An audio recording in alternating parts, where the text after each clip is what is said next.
lebar. Yes.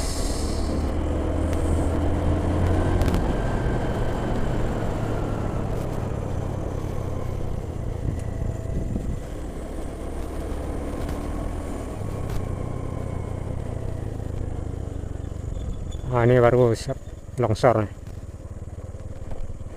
yang di sebelah kanan. Ini jalan baru dikasih saluran air dan di beton ya, bagian sisi kiri dan kanan. Masih baru ya.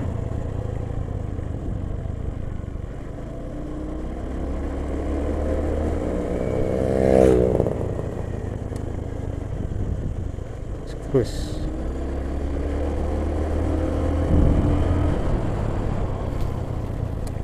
yes, mantap. Tiga Kota Silungkang menjelang sampai Kota Palembayan di Kecamatan Palembayan. Jalannya sangat oke.